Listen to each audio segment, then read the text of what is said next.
Ici, c'est, on va dire, un calvaire. Un établissement secondaire.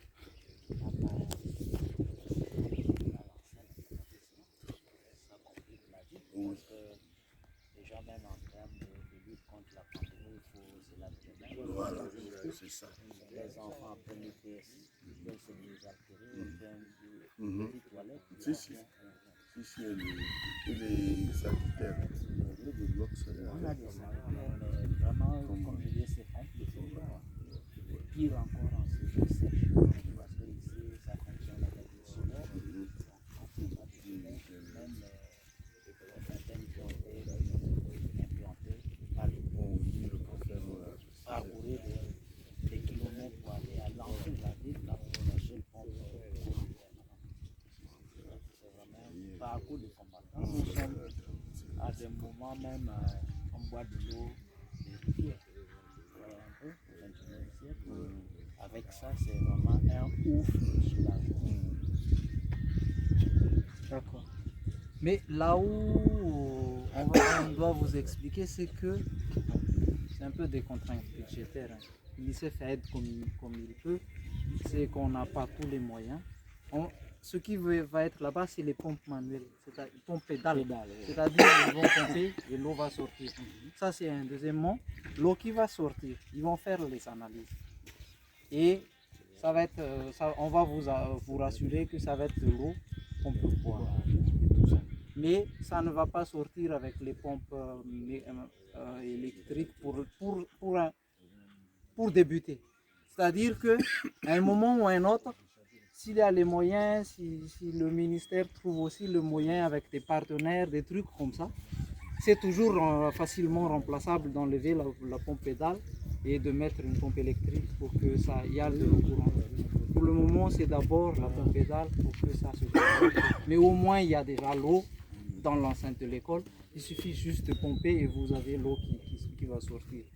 L'eau ici, pour m'expliquer techniquement, je lui ai déjà demandé, c'est l'eau dans une faille entre les roches, c'est-à-dire c'est de l'eau protégée. C'est-à-dire c'est carrément assuré que ça va être propre. Ça c'est sûr et certain. Moi j'ai déjà vu les vidéos de ce qu'ils ont sorti, même si je n'étais pas présent. Mais les gars, est-ce que c'est possible finalement de faire fonctionner ou pas? C'est possible ou pas?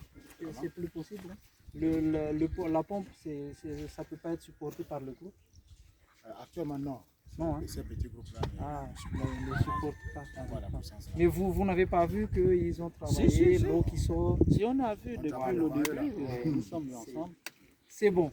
Non, l'essentiel pour nous, c'est que vous, les bénéficiaires, vous suivez. Suivez-les. Il ne faut pas hésiter à dire à vos collaborateurs, vos collaborateurs du ministère, s'il y a quelque chose qui ne va pas. Je pense que c'est une entreprise très sérieuse. Vous avez la chance. Il faut suivre avec eux. Je pense qu'ils ont déjà développé. Tu peux apporter les échantillons de la... Il est où? Je dis quand les échantillons que tu as fait le matin. Bon, c'est un projet avec l'UNICEF et la Banque mondiale, le ministère c'est un partenariat. Et comme à la fin de ce projet, il faudra faire un rapport, on aura besoin des effectifs, des filles, des garçons et des enseignants. Puisque c'est pour montrer l'importance de ce projet et les principaux bénéficiaires. Les échantillons de ce matin, après développement. Donc après quelques heures de développement, ça va être clair comme de l'eau. Ça, ce sont encore parce qu'il y a un peu de boue. Quand on fait les forages, soit il y a de la boue, soit il y a des poudres de granit parce qu'ils creusent dans les roches. Donc c'est pour ça que c'est pas encore le plus clair qu'on voit, mais après les développements, jusqu'à ce qu'ils posent la pompe, ça va être clair. Et vous aurez l'eau en permanence. C'est un rêve qui devient une réalité. Tout à fait. Je profite donc de l'occasion au nom du principal empêché de dire déjà merci. Merci à la fois au ministère, mais également à l'UNICEF qui a bien voulu répondre à cette sollicitation. Et comme vous le disiez tantôt, c'est vraiment un rêve, qui était lointain et qui se réalise aujourd'hui. Et ça ne peut que réjouir toute la communauté scolaire du CEDC que vraiment, comme vous le savez, hein, on va dire, c'est un secteur de professionnels. L'eau, c'est la vie. Donc, à partir du moment qu'ils sont venus s'implanter, parce que lorsqu'ils sont venus d'abord faire le repérage, on était déjà enthousiasmés.